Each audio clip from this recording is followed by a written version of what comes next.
so I can see your hands. I want to make sure I don't miss any magic. Yeah, feel free to do that as well.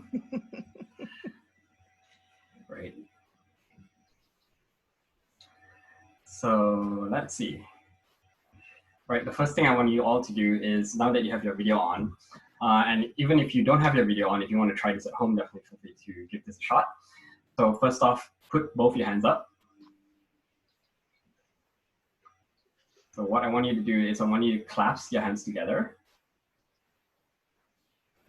Now I want you to hold up your your index fingers like that. So they're straight up in a line. And this trick, I'm going to ask you to close your eyes, but you don't have to worry about sleight of hand, because this trick is really a trick that will happen to you yourself, right? So you don't have to worry about what is happening with me. I'm just kind of demonstrating it for you. So what I want you to do now is I want you to close your eyes. So keep your fingers the way it is. Close your eyes. And I want you to imagine that there is a strong magnet that's in between your two fingers, and it's slowly attracting your fingers together. And as you think about this, I want you to relax your body. Just keep your hands up, but relax your body, relax your core. The magnet is pulling your fingers closer and closer together. I'm going to count to 5. 1, 2, 3, 4. And some of you might have noticed your fingers are already touching each other. So cool. You can open your eyes. It's just kind of like a small mind trick. If you're curious, like what actually happens and the logic behind that. So I actually try to explain the tricks as well, because I know some people get really distracted if their mind is too focused on the trick and not on the presentation. So what actually happens here is it takes a lot of conscious effort to keep your fingers up and straight and separated. So when you relax, you tend to naturally just go together, right? So that's basically it. There's no fancy hypnotism over here. But you can try it out with your friends if you like to. Great. Let me just share my screen again. All right. So some quick housekeeping rules. I definitely encourage people to share their own insights as well. What I like to say in a lot of my workshops is there is no one size fits all. Everyone has a different style. Everyone has a different approach. So if you have found certain things to work well for you, please contribute and share in the chat. Please also be respectful in the space. I try to create workshops that are what I call safe and inclusive. So if you have anything that you want to share, make sure that you're mindful of how you're sharing it as well. But at the same time, be honest, right? So if you see someone doing something inappropriate, feel free to call that out as well. And yeah, if people are chiming in from other places and English is not their first language, please bear with them for a bit, because they might be really bright people, they just aren't that good at communicating. Oh, one thing I have to do as well is for all my workshops, they are free and they are by donation. And what I do is I do put towards Universal Outreach Foundation 50% of whatever is donated. So last week didn't get too much, paltry $18, but I will still donate that. So while I wait for that to load, we can actually start with the community announcements. So if anyone wants to, they can come off mute and they can introduce themselves and make whatever announcement they want to make. So about 30 seconds. So feel free to come off mute if you have an event to share, if you have anything interesting you want to talk about, you can do that now.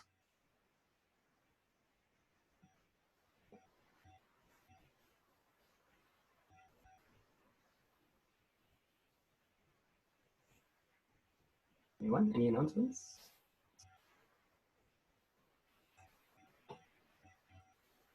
Can make one if Sure. it's appropriate. We're having an event tomorrow. It's a free event on how to introduce AI and technology in workforce and the impact of AI in future workforce, and what essential skills we need to develop to make sure we adapt into future workforce and work with AI. So if you guys are interested, I can put the link on the chat, and yeah, and you guys can attend. It's happening tomorrow, 5 p.m. PST time. Great. Do share that in the chat. Anyone else? Kitchen. I can offer something. Voice Story is doing. We do 5 times a week, 5 times a month. Every second Tuesday and every second Thursday, we do 8 minutes with a stranger. So people that are looking for connection is a chance to come onto a Zoom. You're put into a room with a certain topic or question, and then you have a chance to get to know each other a little bit better. This Sunday, we actually have what we're calling brunch. And so same sort of concept, but it's going to be 4 to 5 people in a room, and same sort of thing, the opportunity to just get to know a few new people. It's been great since being virtual. We actually have people that are joining us from the States as well and other provinces. So it's been a great treat for us. So Very interesting. How do people find out about that? yeah, I'll find the link before this is over. I'll throw it in the chat as well. Great. And I'll send it to you as well, Chin, if you're doing a follow-up. So. Mm-hmm. Anyone else? Anything you want to introduce? So just to let you know, I'm always in our events and our entrepreneurs and our students of the Global Startup School. Mm-hmm. So I just believe here in Vancouver, maybe we are going to start to move to mix events like online and maybe physical also events, which is quite interesting. Like I suppose things are going to change in a bit. Hopefully we are here in Canada and British Columbia. That's doing quite well. Thanks God. Yeah, that might be interesting. Yeah. Likely I will keep my events online because I've found that mixed events tend to have a challenge with engagement, and usually the people online don't get as good as an experience as the people in person. And there's still going to be a lot of social distancing regulations. So yeah, you know, I get a much bigger audience online rather than trying to stuff 20 people in a room that could fit 100 people. yes. Yeah. Right. Any other any interesting things people want to share?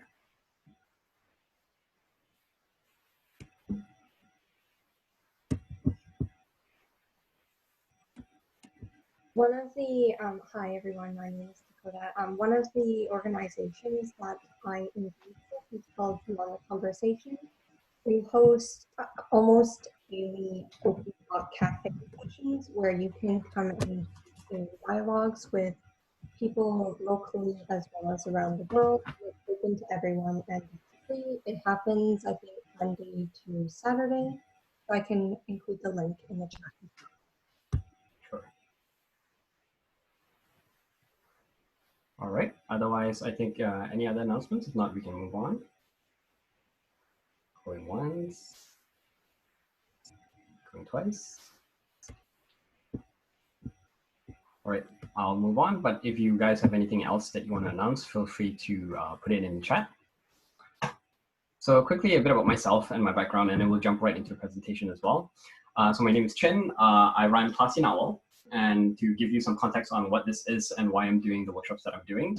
Right now, the workshops run pretty much every single week. So today's session is on storytelling. Next week, I'm actually preparing a very interesting session on overcoming the imposter syndrome and building confidence. So I think the idea is you're starting to see that a lot of my workshops tend to center around soft skills. I do this because I'm personally passionate about education, but I find that the education system, the traditional one, tends to focus a lot on hard skills. And a lot of people graduate, they have fancy degrees, but they don't really know what they want to do in life. So my idea is I want to be able to change education to include more of these transferable skills to help people better discover themselves, better understand themselves so that they can move forward and hopefully find a job that they are more passionate about, or start a company that they are really excited about. So that's a bit about myself and Classy Novel. I won't spend too much time berating the point, but I spent the last about 5 years or so working primarily with entrepreneurs. So if I do chime in at any time to give any insight, do know that the perspective that I come from is mostly from the perspective of an entrepreneur. So that's kind of a bit about my background.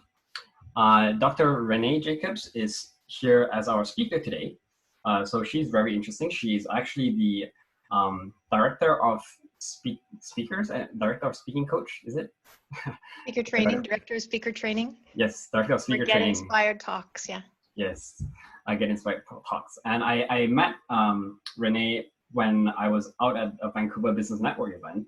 And that's one of the events that Roger Killen runs. So Roger Killen runs Get Inspired Talks, and previously Roger used to be the organizer for TEDx Stanley Park. So I was listening to one of Renee's talks about storytelling, and I thought she has some really great and interesting insights to share.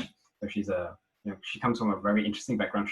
Where she moved from being an actual doctor, and now she actually does speaker training and helps people, tell better stories of themselves. So maybe I'll transition to you, Renee, to do a better job introducing yourself and to jump into the presentation. I'll just jump right in. Let me share my screen.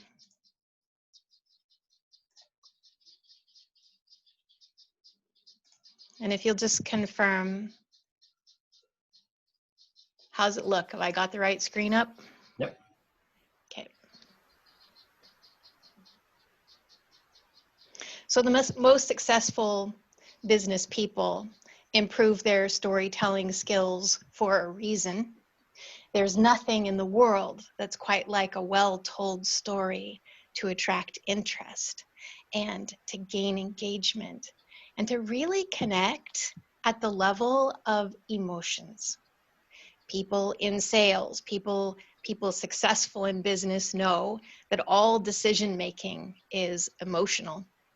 And that ability to connect is how we earn that I know you, I like you, I trust you. And many people would say that trust is a currency that fast tracks your business relationships. So I see business people who struggle, especially in the highly credentialed professions like Chen was talking about, engineers, accountants, or people like me. I'm a retired eye doctor. And I sold my practice in 2008, and I struggled. I had these big visions that I was going to move into consulting. I was going to do that because I'd gained recognition for staff training. I'd gained recognition writing for Eye Care Professional magazine. And my husband thought it'd be great if we could move to Australia. And so I had a successful business, and I thought, here's what I'll do. I'll sell my business and I'll move into consulting. And I will get clients by speaking at international continuing education events. That was the idea. And it turns out talking to patients in the exam room is a lot like talking to doctors about their business. But giving continuing education courses as a way to get clients is an entirely different skill set. And I absolutely flopped. And I flopped for exactly the reasons that Chen already said. I was raised to give statistics and facts. And the more that I did not connect with those soft skills, I know you, I like you, I trust you, the more opportunity. I mean, I spoke at International Vision Expo in New York City at the Javits Center. Over 300 doctors for continuing education there to hear what I had to say. And I walked away with not one single client. And a lot of us suffer that way. I see business people do that because when you get into high stakes conversations, especially in business, it's kind of a two-part proposition. On the one hand, you want to be a content expert, but to be successful in business, you need that other thing, the charisma, the stuff that makes people feel like they know you, they like you, they trust you, and there's nothing quite like stories to do that. Today, I say that I laugh at my past, and I think of it as bittersweet tears. I think of what I didn't know that I didn't know. And when I failed, I thought I wasn't giving enough stats or enough information, so I got worse before I got better. And if you think of this as money lost, how much money and time did I lose of my life because I didn't have those skills and I didn't know that was the missing link? I never, never, never want that to happen to you. And I believe that's probably why you're here today. So today I'm going to share a process. It's 2 roles and a 3-step system. And this is exactly what I teach when I help business people through storytelling in my online class, my business storytelling masterclass, how to craft and tell at least 15 engaging stories in 47 days or less. And this is the process that we'll talk about today. First, as an editor, it's a 3-step process. As an editor, first choose the right story. And we'll talk about what is the right story. Next, edit the right story, and then tell the right story. Now, as Chen said, I'm open to questions, and before I get too far along, Chen, if you would help me, if everyone here go down and look and locate the chat and tell me today, if you improve your storytelling skills, if you get better at this thing, what is the top of your mind that will change? What business relationship right now would you like to see change? Are you writing an ebook? Are you doing social media posts? Do you have an upcoming client meeting? When you get better at really connecting to the heart, what is top of the mind right now? And Chen, if you could just read out kind of the full variety of what people share. Sure thing. For myself, probably I'm working more on the storytelling on the personal side. So just trying to find ways to be more funny, I guess. So that when I hang out with friends and whatnot, I'm a bit more engaging, more interesting to be around with. Any other ones? Rebecca is asking quickly, is this not a workshop about actual storytelling for fiction writers? Oh, wow. Sorry, I might have not clarified as well in the event description, but I guess, do you think, Renee, if any of the stuff that you'll be talking about applies to that? Oh, absolutely.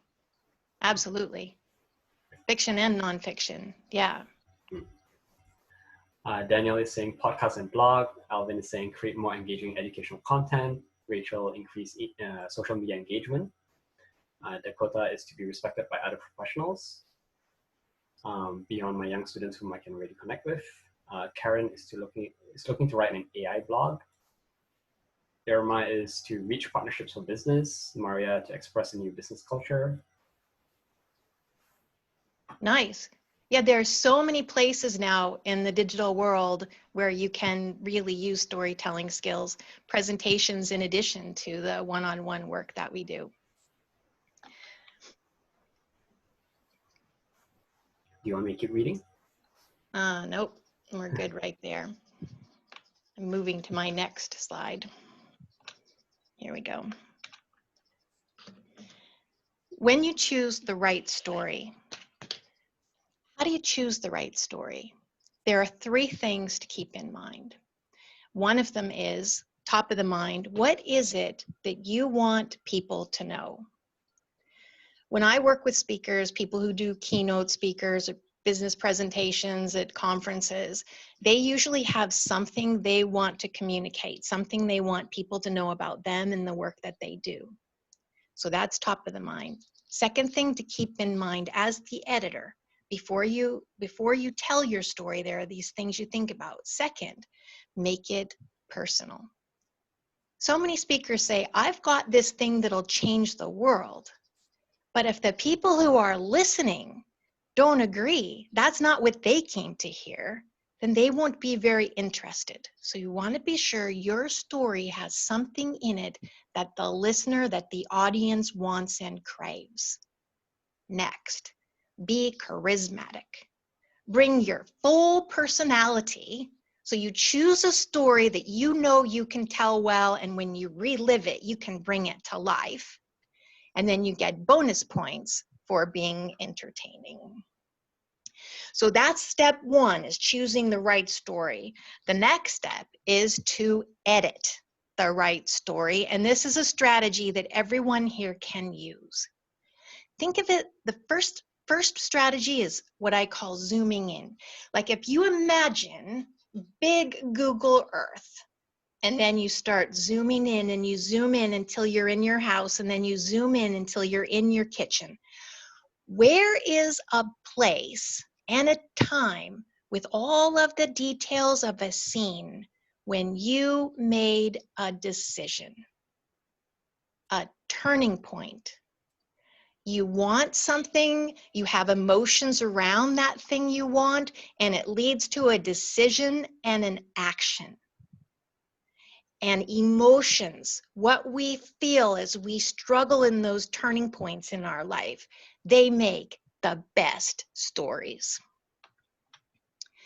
Once you've edited your story, you think of crafting your story, you've got the scene and the characters, and you zoom into that moment where you're making decisions.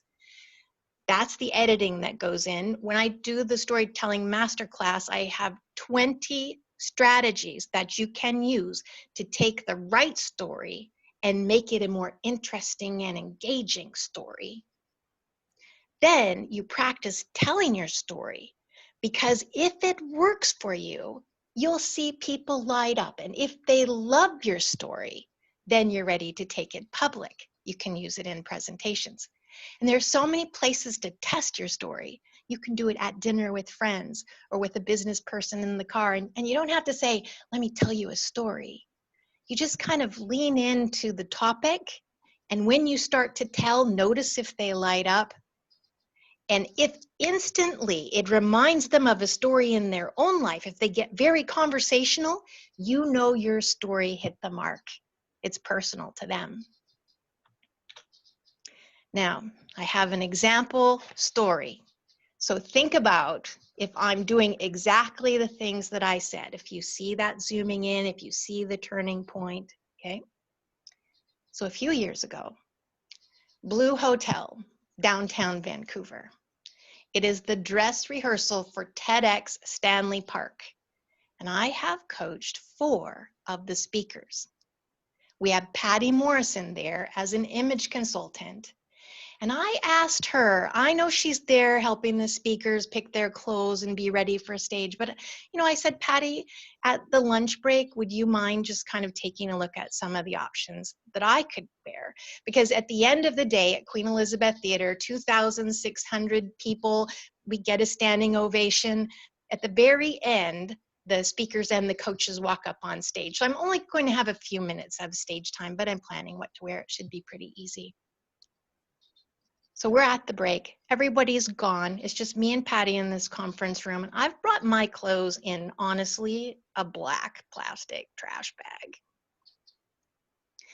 And Patty looks at them and she says, Renee, I've seen your speakers. You give insightful information. You are an amazing coach. I have watched people transform. But the clothes you have, you are boring. High quality, but boring. Black slacks, blue sweater. And I said, well, I'm a doctor. We're kind of a conservative group of folks. But I do the work I do, my expertise, that's what's important, not my clothes. Patty says, this is a dress rehearsal. You're here with other speaker coaches, and you are frankly underdressed.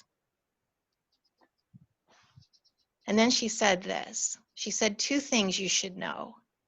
You're in a profession which is creative. You should look edgy, especially because people want to know if you're going to really help them take the stage. So you're in a creative profession. When you don't dress appropriately, you look like you're not successful, like you can't afford to dress appropriately for your job. She said it's either that or number 2. It might be that you just don't care. You don't care enough about your clients to put the effort in to look appropriate for your job. I felt sucker punched because I care about my speakers more than anything. I kind of thought it's better to be plain. This is their big day. It's like when you go to a wedding, you don't wear white because it's the bride's big day. I was kind of wanting to blend in the background. And Patty said, no, it's time for you to step up and change your image. So now I pick my clothes more carefully. I actually have speaker glasses. I'm not wearing them today because I need my computer glasses to see the screen. I made quite a different effort. And the reason I'm telling that experience, sharing that with you, is because I work with a lot of people who understand they can change their work image, they can change their clothes and their style. They understand that, but they think you're either a storyteller or you're not a storyteller. And just like changing your style, if you actually care about the people you communicate with, you can make an effort to learn storytelling skills, be more interesting, be more fascinating. If you care about people, that extra effort will pay off. You'll tip from being kind of logic-based into communicating with heart, where decision-making happens, and it'll impact and make it possible to capitalize on communication in your business relationships. Okay, that's an example story. Now let's just think it through like an evaluator. Did you notice the zooming in? Okay, so when you think of the right story, if you zoom in and set the scene, okay, so it's, where is it? It's the Blue Hotel. What is it? You can imagine a conference room. It's the dress rehearsal we've got. So you zoom in, and then the important conversation to have is the turning point that is emotional, where there's a decision to be made. The turning point, you would think it's simple. I showed up thinking, she'll just tell me blue sweater, black slacks, you're good to go. And instead, she gave me a lesson that changed my life. So I have a question. When you think about being entertaining, and Chen alluded to this earlier, I think of entertaining as, is there a moment in the story, like watching a movie when you get lost? You stop thinking about work or emails, or there's a point where you sort of just kind of lean back and get caught up in it. To me, that's entertainment. So if you will, just honestly, like Chen said, say what you really think on a scale of 0 to 10, 0 being I was bored out of my mind, 10, I found that to be engaging. Let me know how it landed on the entertainment scale. Typing into chat. Now, I don't have my chat open. Chen, how did I do on my entertainment scale? 8, 8, 9, 9, 8.5, 7. Yay! Now, let's evaluate the editor side of things. And I'm going to go a little bit out of order. I tried to choose a story that would be relevant to the people in this room today. Same scale. 0, it's got nothing to do with me. 10, hey, I learned something I could use. How did I do? Type it into the chat. Just type a number in the chat. 10, how did I do? 10, 10, 8, 10, 9, 3, 9. Hey, oh, I'm feeling better. I called Patty this morning because I thought of that story in the middle of the night last night. And I have this rule that the same thing, you know, that I tell people when I coach them, if you're going to talk about people and share stories, make sure you've got their okay up front. So I gave her a call, and I don't see all the people here today, but there's a good chance that she's come. So one is have something, number 2 was have something relevant to the listeners. And then the next thing I wanted to talk about is being charismatic. What do you, type in the chat, what do you think are the qualities of charisma? type into the chat. What do you think are qualities that make a presenter, a person you're talking with, feel charismatic? And Chen, can you help me out? Smiling a lot, likability, open body language, talking up, owning space, smiling, eye contact, genuine passion, engaging, empathetic, facial gestures, empathy, confidence. Fantastic. Fantastic. So I think of it as three things. Power, but not power as in authoritarian strutting. It's power like you bring the person who you really truly are. You bring your personality. A lot of people feel like you park your personality at the door and you come out and be very teacher preacher. Whereas people will engage and connect and feel like they know you if you show up with your personality. So personality and presence, and a lot of people alluded to that. If you're really attending to someone, there's the eye contact and the smile, and warmth, a sincere caring, a sincere desire to participate in service. So those are things to think about when you bring charisma. I talked about being entertaining. Now, you want return on investment. The reason you tell a story, even if it's just 1 to 200 words, 1 to 2 minutes to engage the audience, you have messages that you want to communicate, messages that you as the speaker care about.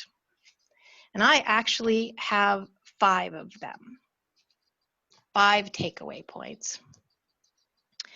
And the first one is this: storytelling is a skill that you can learn. I'm launching the Business Storytelling Masterclass. It begins June 8th, and we're working on noticing the stories, editing the stories, telling the stories in the most engaging way. Absolutely, it's a skill you can learn, and the best business people get that skill. They learn that skill. You see it anytime you're one-on-one. They don't always give themselves permission to take it into bigger conversations and meetings. Number 2, most people know they need the epic fail, the classic stories, you know, the epic fail, the client success story. Most people feel like they need those stories, and they don't realize that some of the everyday stories can be more powerful, like my story with Patty. Chin, where am I for time? I'm doing pretty good, right? You're good? Yeah, it's 6:40 now. So. Okay. So I have another story just to illustrate this point, that you don't have to have big fails or big wins. It can be stories from everyday life that you capture and then repurpose for business. So this is one experience that I can share. My husband really likes McDonald's sausage egg McMuffin. And now that we're in shelter in place, I live in Washington State. We're supposed to stay home. Now we can go out, but there was a time when we weren't to go to restaurants or even out and fast food. And I was worried because he has some pre-existing conditions. And for just the sheer nostalgia of it, he was missing a once-a-week trip to McDonald's to have a sausage egg McMuffin breakfast. And frankly, I'm not much of a cook. And I could tell you the endeavor of what it took to make a good sausage egg McMuffin. I'm not going to take you through all the steps, but I decided to do it, and it was a trial and error process. And it was a big success, a win for me when he said, "Sweetheart, your sausage egg McMuffin is better than McDonald's." That's kind of a silly story, but you can repurpose it for business, because what solopreneur doesn't sometimes feel like they're up against big stores and big brands? So you can take small happenings that are in your daily life, edit them, and learn to tell them well, bring your personality to it. Doesn't have to be big, heavy stories. If you would like to hear some of my epic stories, I did a presentation at BBN last week. If you put your full name and your full email into the chat, I would be happy to send you a link. I have a business success story and a business colossal fail story and a transformation story. If those are stories that you'd like to have, I'd be pleased to send you that recording. Just in the chat, express interest and share your email address and your full name. Third message. You can increase interest with intentional editing. I talked about this method of zooming in and really focusing on the point of decision and the emotions that you wrestle with in that moment, in a turning point. You can learn to elevate those moments and bring tension and suspense to them with intentional editing. I find most of the clients that I work with, they have a very good intuition for which story is the right story to tell the person they want to talk to. They know what story to use. They don't always feel confident that they can work that story, edit it, and make it highly effective. You can absolutely use editing skills, intentional editing, to improve your story so they work and are more effective for you. And you can improve charisma. This cracks me up because I say, embrace your duality. And I don't mean like Jekyll is good and Hyde is bad. I mean, embrace being emotional, having a heart, connecting, being willing to be in that space, in addition to being logical. I talked about the editor and the storyteller. The editor, your logic, helps you pick with intention, what is the right story for my message? And what is the right story that will be appropriate for the situation and the audience? And it's your logic brain that pulls out, what are the elements of this story? What is the turning point? What are the emotions? But then when you tell your story, lock into that other side, the heart center, and relive the moment. It's not just a telling, it's a being in the present tense, expressing and living it. And if you do that as a storyteller, it helps you really connect at that level of the heart. And my fifth takeaway message, if you've enjoyed our experience today, you'll like my storytelling masterclass. And if you want to know more about that, I've asked Chin to put information into the chat. So you can reach out to me by email or in LinkedIn, or take a look at the website. And with that, I'm open to any questions or comments or things people would like to add. Great. While we wait for questions to come in, I'll make some of my observations as well, and maybe I'll ask a few questions just to kick it off too. Okay, lovely. So just evaluating the story that you were sharing, one of the things that I noticed that I found really interesting is the way that you would tell it in the form of a dialogue. You know, she said, Patty said, I said. So the kind of exchange between there kind of puts you in the moment, I guess. That's right. Yeah. Many people will say, Patty told me that I'm not dressed appropriately. One storytelling editing strategy to bring your story to life is to use actual words that people say, because usually there's what they say and then there's how they say it, and it will have within it what's called subtext, extra meaning behind the words. When I used Patty's actual words, you get the meaning of it and you get the feeling of tough love. And you also hear somebody who really is an image specialist and strategist who comes with a professionalism. And that stuff gets communicated when you use actual words, actual dialogue. It's a really great editing strategy after you've identified your story. When you get ready to tell it and edit it, you take it to the next level by saying, are there places in this story where I can use actual words? That's a great observation. A tip that I've learned myself is to pay attention and start to collect stories. So what I mean by that is sometimes you never know when you can repurpose a story for whatever you're trying to do. So if something interesting happens to you, then you just take note of it and be like, hey, that was an interesting moment. Maybe I can try to find a way to incorporate the story in some way as well. So that's just a random tip, just a random comment. I love that. Yeah. No, I do. I love that. And that's why that's one of the things I teach in the business storytelling masterclass, because so many people think I have a situation where I want to tell a story, and then they start going through their mind of their catalog of the stories that they remember.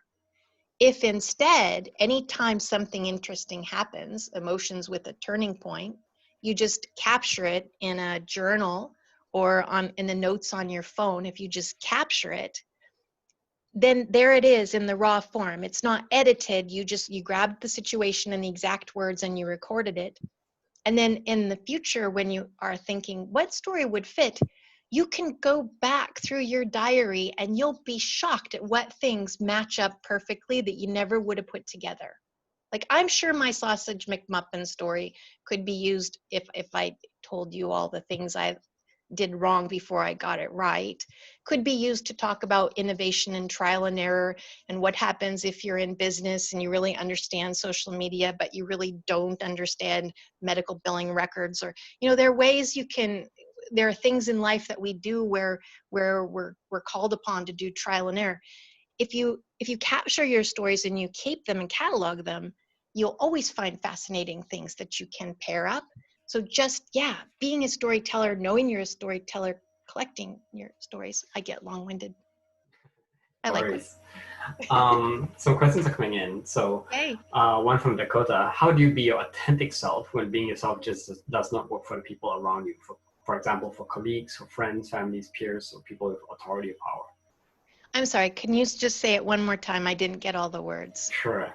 How do you be your authentic self when being yourself just does not work for the people around you? More specifically, probably in the cases where you're in conversation with people who have authority or power. So, colleagues in a business situation, friends or families. Yes. There's a general truism that in business, the people that will be attracted to you, the people who will want to work with you, are people who believe the same things that you believe.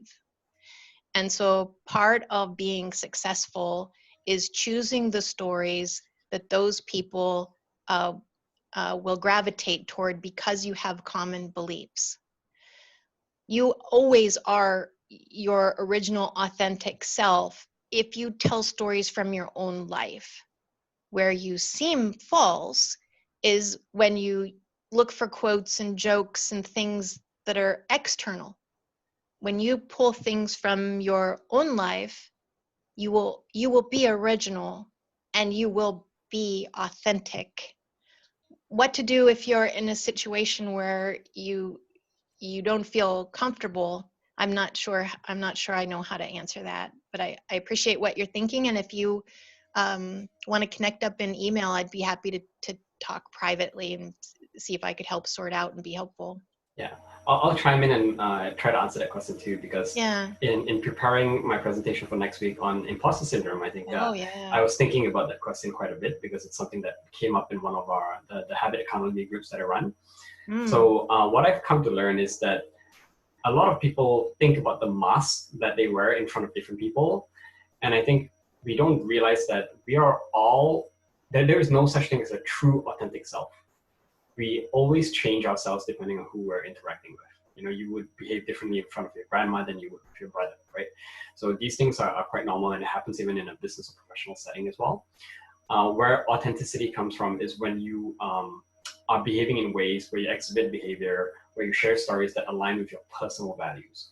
So as long as you believe in what you're sharing, as long as it aligns with your values, then I think that's where the authenticity comes from. But it's okay for you to change your sort of mask, so to speak, to suit the situation, so to speak. Yeah, when I chose I agree with you. When I chose my picture for charisma, I chose from that movie Shazam, because he says Shazam and then he becomes, you know. I actually am of the belief that humans are deep and wide and capable, and you really can never be anybody else. But there's a big learning curve to saying, I will embrace telling my stories. I will have the courage to be myself and live in the moment when I do my story. There's almost a coming out of being yourself when you embrace the idea that you're going to give it a try. And you can kind of do your own Shazam and pull out that big personality that really is the authentic you. You can be your big you, your best you for the situation, and it isn't fake. You're doing it to connect with someone else who you care enough about that you put effort into that conversation. There's a lot of growth that happens inside you when you decide you're going to tell your stories and use them in business. Another question from Ling. To be a great storyteller, do I need to master my facial and body expression?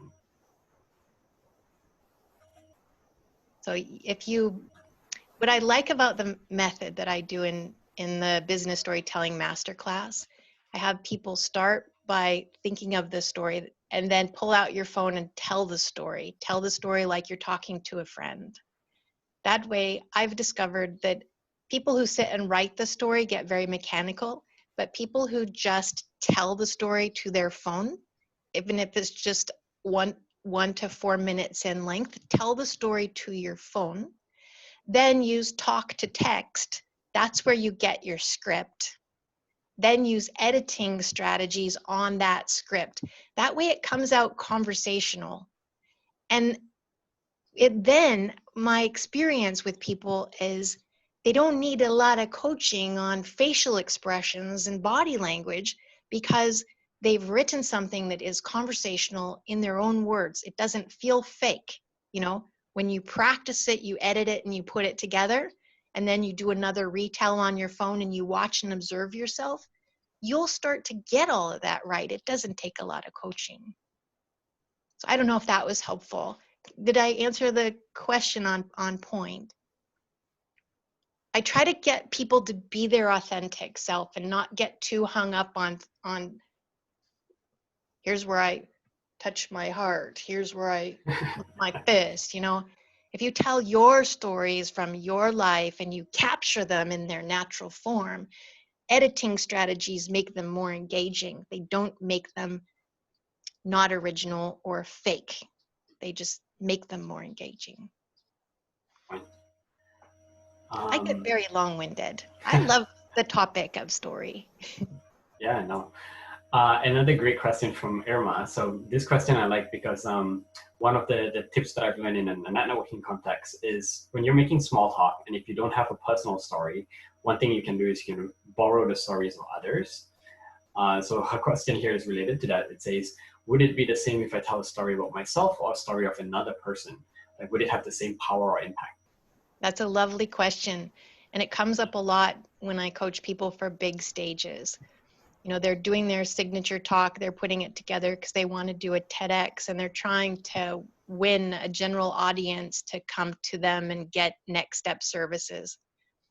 And often people want to tell someone else's story. If you want the listener to feel like they know you, they like you, they trust you, their intuition keys in when they watch you struggle with a decision.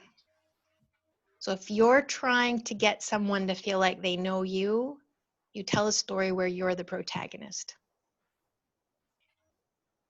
So if you're working with a client, and this is another thing, people think client stories are about the client. Really good client stories are about what it's like to work with you. The client's struggling and they have a problem, and you go into their feelings and the decisions they're making. But this is really a story about you.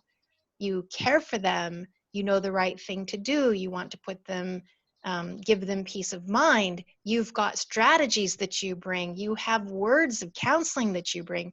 So it's a client story, but it's heavy. A well-told client story is heavy on the experience of your struggle bringing that person to success.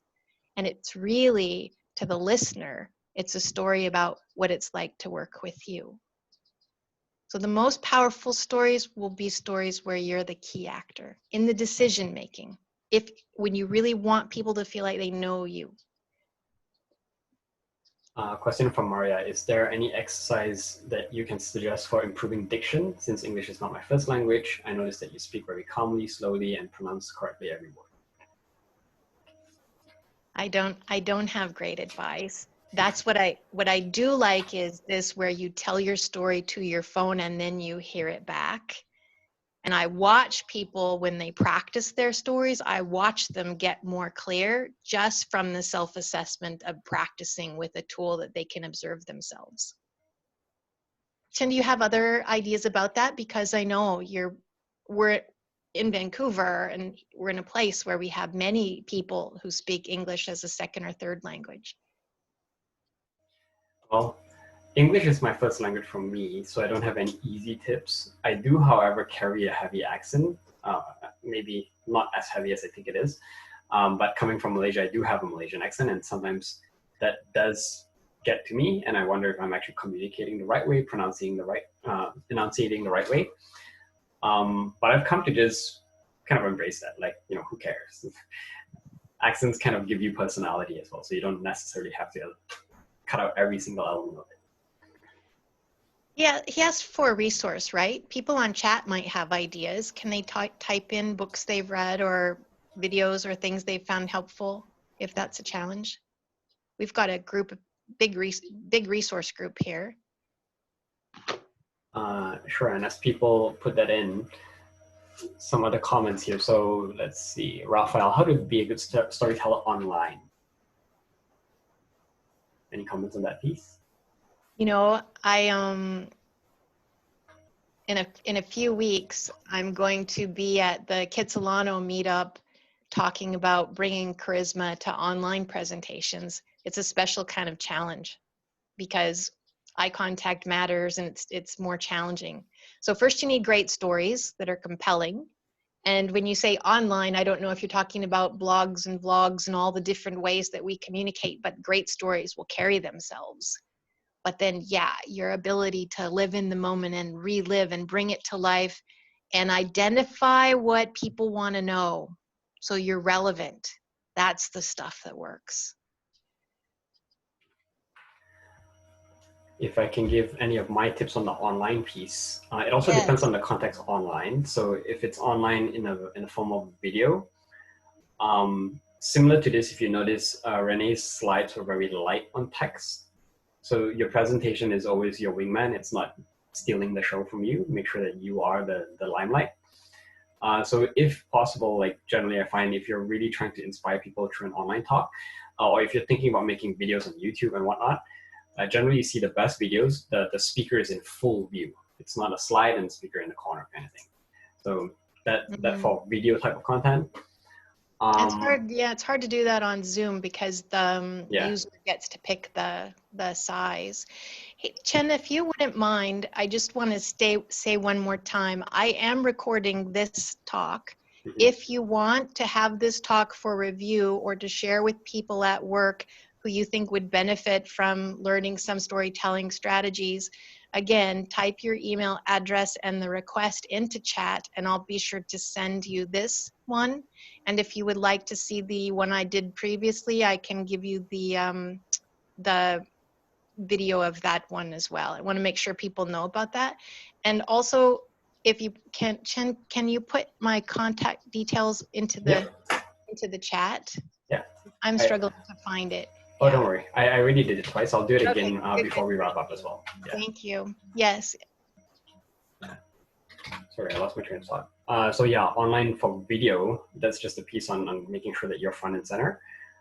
Online for text, like if you're creating, let's say, a Facebook post, social media post, what I find in terms of the storytelling piece, two things. So one is you have to clearly kind of call out the customer, make them the subject of the story, so that they know, like, okay, this is about a person who's similar to me. And then when you use emotion in storytelling, you have to be careful about what types of emotion as well. I tend to find a lot of business owners tend to use positive emotions because they find that negative emotions tend to, they don't want to be a Debbie Downer, so to speak, right? But Yeah. negative emotions can also make really good stories if you use it the right way. So what I find is the most viral type of contents that get the most shares are usually the ones where they are what we call arousing emotions. So these are emotions that could be positive or negative. So on the positive side, it's, adventure, excitement, and then like an opposite of that is passive emotion. So for example, like contentment. Like, if you talk about a success story and you talk about how your client is, achieving this state of peaceful contentment, that normally won't get as much engagement. On the negative side, what arouses would be like, you might talk about complaint situations, right? You might get people to share what they're frustrated about. Those kind of things will increase sharing as well. And if you're talking about things that are, like, oh, I was, this is how it is, I give up, then those kind of things won't do as well. Sorry, I'm just trying to scroll around to see some of the other questions. Dakota's comment, practice talking to yourself in a mirror and or inanimate object, your pet, or pretend that you're talking to a friend. You can also ask your family as a friend for feedback. You can join Toastmasters. Yes. Someone is sharing, but I don't know what their name is here. Hi, in response to the question about accents, I taught English internationally and heard the best quote ever. An accent is a sign of strength. My accent is so strong when speaking Spanish, so it really resonated with me. So. Nice. How do you identify what is relevant for your audience? You have to know your audience. You have to know them. So when I work with business people putting their stories together, you know your, what I call a target market avatar. And if you don't know that, then the way to think of it is, who are your favorite clients? Why are they your favorite clients? And what was the pain point that brought them to you? Why did they say, yes, they want to work with you? If you've got 10 of those people and you suss out who are they, why are they the perfect fit, and what was the pain that brought them to you, then that's the stuff that should be in your story, because that's the content that will attract other people like your best clients, the ones you want to come to you, and they will self-identify when you tell those kinds of stories. Chin, did I say that in a way that makes sense? Yeah. Yeah, and to give an example in a business context there, and more on the storytelling side as well, is when I used to work at Spring. So Spring is a social venture incubator. One of the things that we would do is we would support companies that were raising money from investors. And I've heard a lot of companies where they go up to an investor pitch, and the logical side of them takes over, and they talk about all the stats. They talk about, this is the problem that we have, this is the solution that we've built. But normally I find that the entrepreneurs, when they tell stories that are most engaging, they normally tell it either from a personal angle, and they try to find a way where it's actually relevant for the investors in the room, and they know that they're not trying to appeal to all the investors in the room. So what they do is they do their research and they actually say, hey, you know what? I'm really targeting this type of investor. Who cares about the rest of the investors? Because at the same, finding an investor is similar to finding a customer as well. So then they would really tailor the story around that. So one example was there was this great entrepreneur. He created this wearable device, and what it would do is it would actually track body positioning and moisture. And basically, I'm kind of giving you the context, and I'll tell you how he told the story as well. So what it does is it's for older people, and it helps them if they are going through, incontinence. So if they lose bowel control, if they pee or poop themselves, and they're in a nursing care home, it helps alert their caregivers to, shift them from the bed so that they don't get bed sores. or change their adult diapers and whatnot. So the way he told the story was very interesting. He didn't do what I just did. So if you are the logical side, that's what you would do. You give the logical explanation there.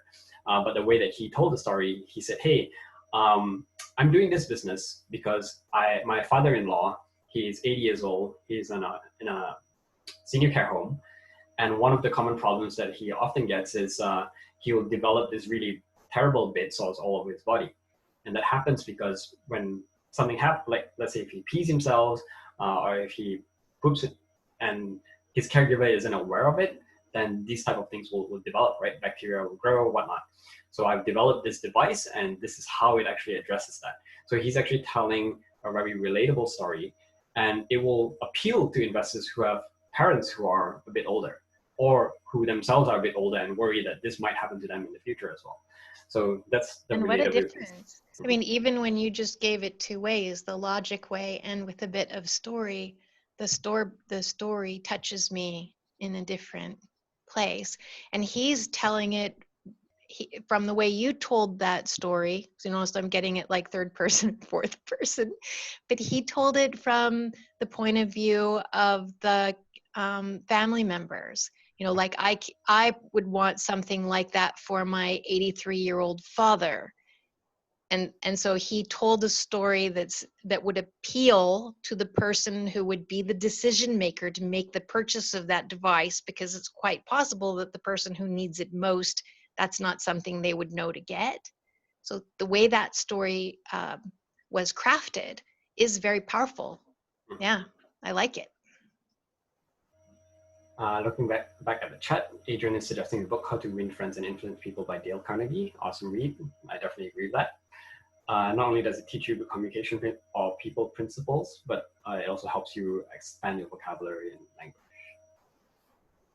Adrian has another question. Oh, good. I got my chat to work too.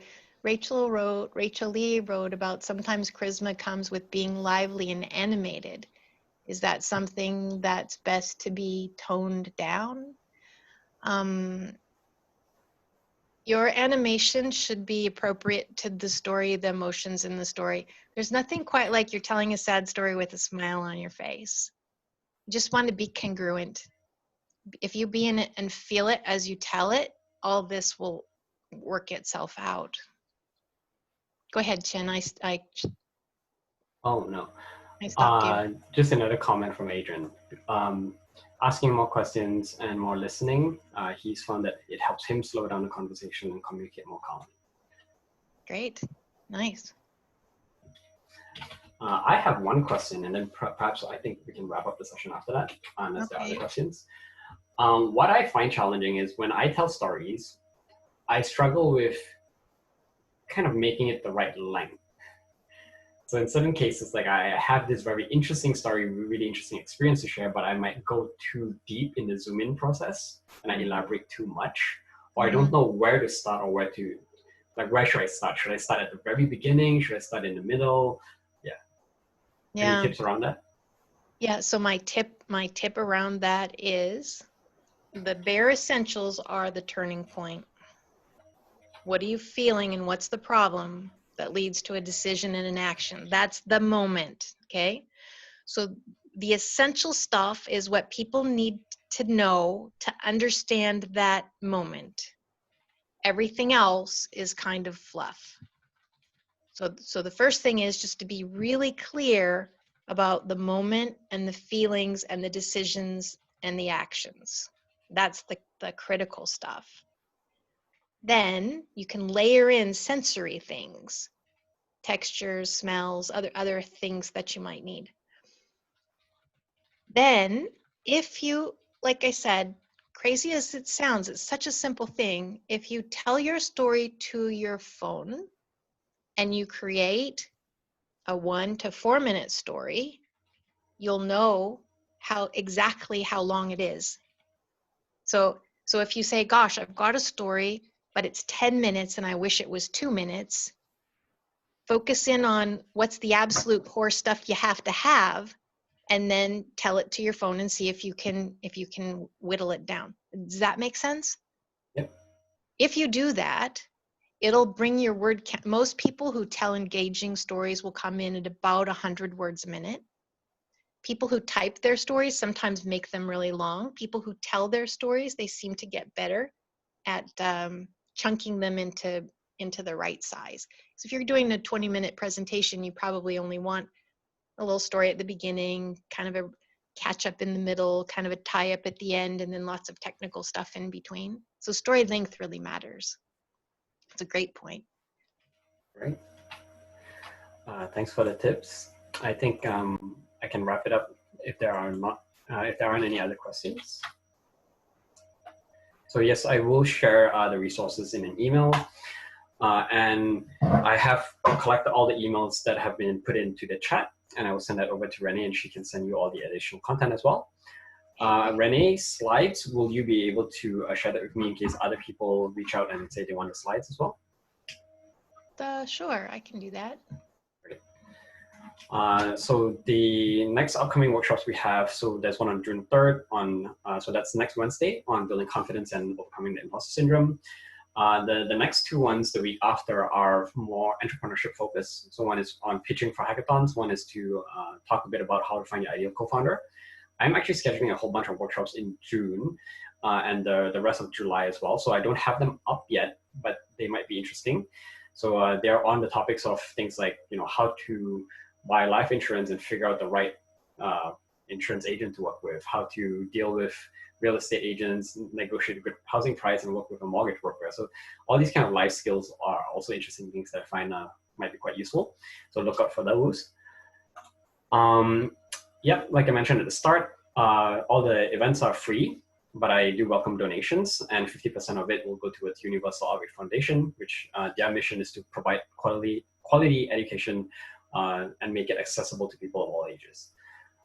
So feel free to donate by sending an e-transfer to chin@classynovel.com, or you can use a PayPal to me as well. Otherwise, here's my email, and I will post my LinkedIn and Renee's LinkedIn in the chat again one last time. And just one last thing, let me find the chat first, is one of the things that I've been putting out as a volunteer offer, and there are some people who are in this event that are actually in some of my groups, is I do have these habit accountability groups that I run. So I'm doing it during this COVID situation because I started it because I noticed that I personally am starting to build a lot of bad habits. I'm starting to procrastinate a lot, slack off a lot.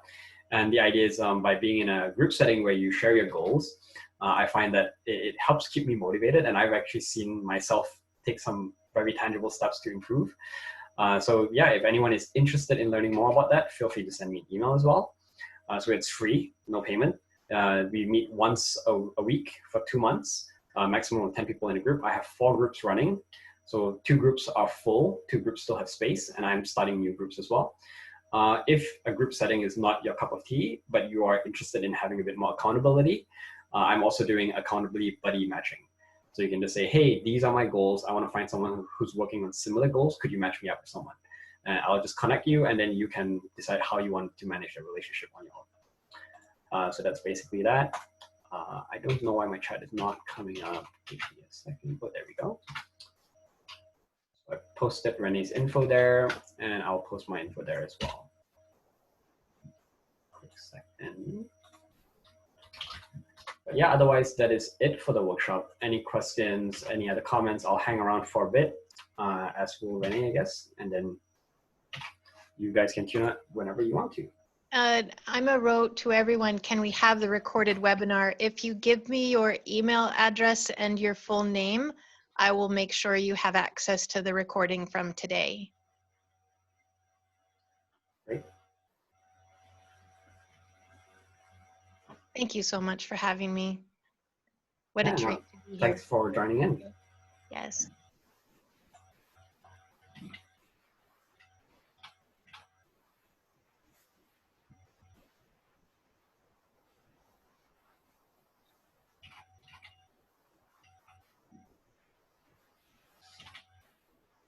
Thank you. Renee, do you have any high-level tips on using humor in storytelling and how to do it the right way? Because I know humor can kind of be a double-edged sword as well. I do love humor. Humor is one of my favorite things. Very smart people are good at humor, and if you keep that, the best high level thing I have is if you notice funny stories, funny things that make you laugh, if you collect them up, you can use them. And it's the same kind of editing techniques to bring them to life. You just have to also notice what was the funny thing and make sure that the punchline lands at the end. There's a little bit of crafting that happens in the editing. So I don't have an easy answer, except you have to remember, you have to record so you remember funny things in your life. Thanks for asking. I love humor. One thing that I personally learned, although I haven't found a lot of ways to use it yet, is building up an expectation and reversing it, or talking about something that is not what you expect. So I guess in the storytelling context, that's where you build the tension, you talk a bit about that, and then you see give something that is unexpected, I guess. But it still has to be relevant. Yeah.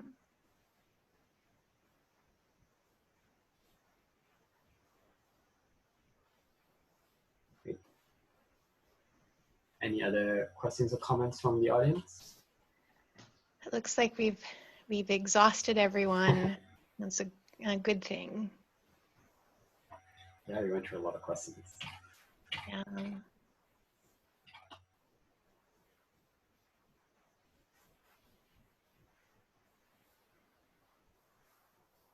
I don't think I missed any. I think we're good.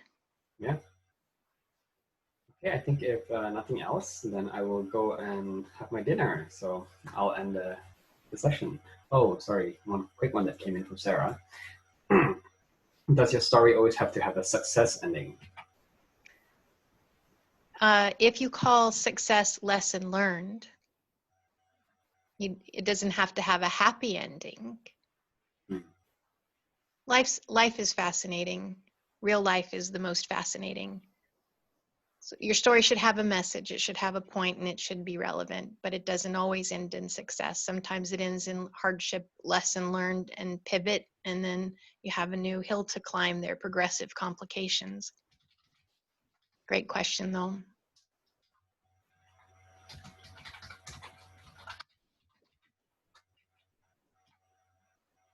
Any tips about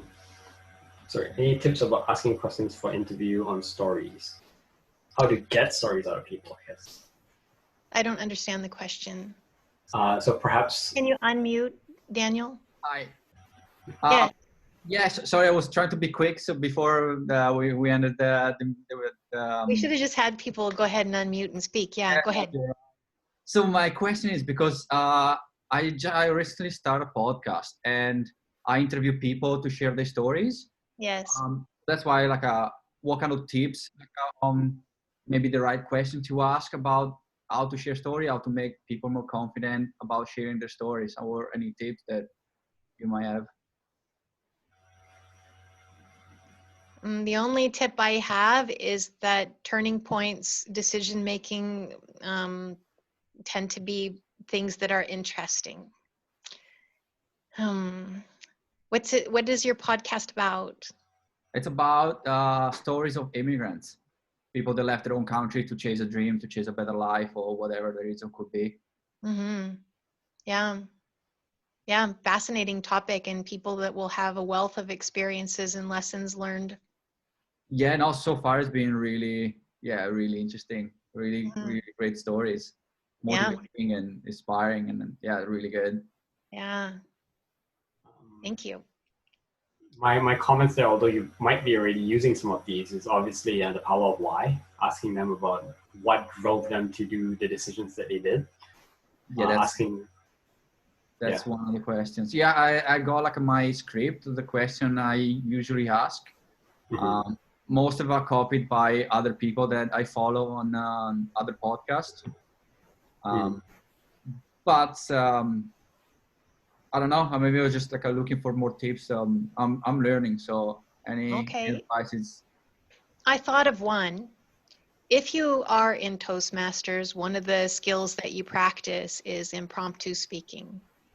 And I've noticed they have something called, I forget what it's called, but it's the person who comes up with the questions for impromptu. And I discovered that the people who are the most fun are people who ask questions where the listener can give a very interesting answer, and the answer is likely to surprise the audience. So there's some thinking in the background of, if I ask this question, how many different ways could it be answered? And if you're the questioner, ask a question where someone probably could come up with 10 different answers. You won't be able to know which one, and that most of the most likely answers have opportunity for humor or to be thoroughly entertaining, because you're really getting information out of the speaker, but the purpose is being entertaining with the listeners. Okay, that's interesting. But on that point, what would you recommend? Like, send some question in advance so people are prepared, or call them off guard so they can come out with something more natural and more, I don't know. Well, I personally find that people aren't always good at impromptu, and they jump into podcasts, but then they don't give very interesting answers. What I love is if people do things like and I'm not trying to sell it, I'm just saying the whole reason I have the business storytelling masterclass is because if you collect your stories and you edit your stories and you begin cataloging them, so you have lots of stories and you're good at telling them, when you get into a podcast, someone will ask a question and you'll go pull one of those stories and you've got rehearsed spontaneity. You'll tell it in an amazing way, and people will sit back and say, what a gifted storyteller. You know, they always think it's just a natural ability you have, when in fact it's something you developed and practiced. Yes, no, you're right. I already found like some kind of patterns between the guests I interviewed. So some time ago, I know some question because other people say something interesting. So I was asking a question to get to that point, to have a similar answer. Fun. I like what you're doing. It's exciting. But I noticed that I usually send like a sound question in advance just to try to make the person more like comfortable. Comfortable. That it's not actually a proper interview. It's more like just a normal conversation about their story. But I found that once I was interviewing the person, I was asking the question, and the interview was actually going very well. It was giving like a good answer. And the internet, the Zoom on their side was just frozen. So we have to restart the conversation the following day, ask the same question. But because the person was more prepared, it gave me a worse answer. A worse answer instead of better. That is funny. Because it was not natural. That was the point. It was like not natural. It was like prepared, and it was just you're in an didn't feel right. Field. People are fascinating. You're in an interesting field. Yeah, I'm pretty excited that I start a podcast. The only challenge so far has been finding guests. The rest of it is really natural and really fun. Wow. Cool. Definitely feel free to share the podcast in the chat as well. Sorry? Feel free to share your podcast in the chat if you want to. Oh, yes. Okay. Yeah. Well, so if anybody interested, looking for guests. I also have a quick tip to share. It might be very interesting if you ask the person that you are interviewing to think back and consider what type of advice they would have given to their younger selves about immigrating to a new country and what they wish they could have known, or if they could give advice to someone else who's also immigrating and wanting to follow their dreams. That might be an interesting topic. That's a great question. In fact, is one of the last question I usually ask is if you have a time machine, if you could go back in time, what would you tell to your young self? That's I think I got that from somebody else podcast. But you're right. There is a quick question from Irma. Is there a time limit to reach the turning point so that people don't lose concentration? So I guess every story is unique. and you have to have the elements so people understand it. If you're going to just boil it down to the essence, it's where it happened, when it happened, who were the characters, and then you get to the emotion and the problem. If the emotions and the problem are relevant to the listener, they'll stay tuned in. If you're talking about something that has no interest to them, you'll lose them. How quickly do you get there depends on how much backstory you need to have to get to that turning point. And it's a skill, it's an intentional editing can help you make it engaging. If you're struggling that your stories seem too long, like I said, intentional editing strategies can help you boil it down to the essence of the stuff that makes it gripping. So no, there is no time limit. It just has to be the right time, the right amount of time. Another random tip that I just thought of, not related to that directly, is building relatability, especially with audiences where you don't typically share a lot of common experiences or common skills. So one interesting, and the story behind it as well, is a friend of mine. He was actually sitting on a flight beside the vice president of Universal Studios Singapore on his way back to Canada. And he was really trying to figure out how to relate to this person who is a lot more experienced than he is. And at the time, he was actually just a student at Kwantlen University, which is a local university here. So he felt like, hey, you know what? We are so different. How do I actually create or carry an engaging conversation with this person? And what he found worked was, instead of focusing on the experiences and skills, he focused more on emotions, because we all share the same emotions. So what he kind of honed in on is, they were talking a bit about his background as a president for a student club. And, you know, he was sharing about his frustrations with managing his team and talking around, you know, all the concerns he had, the worries, the frustrations. And that really made for a really good flow in terms of the conversation. Yeah. Smart. Very smart.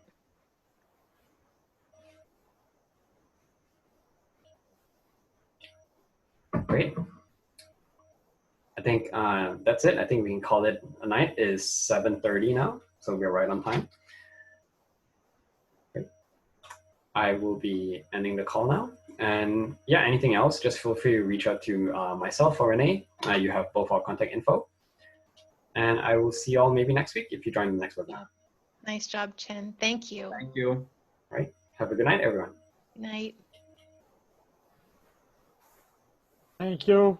Bye-bye. Yeah, you're very welcome.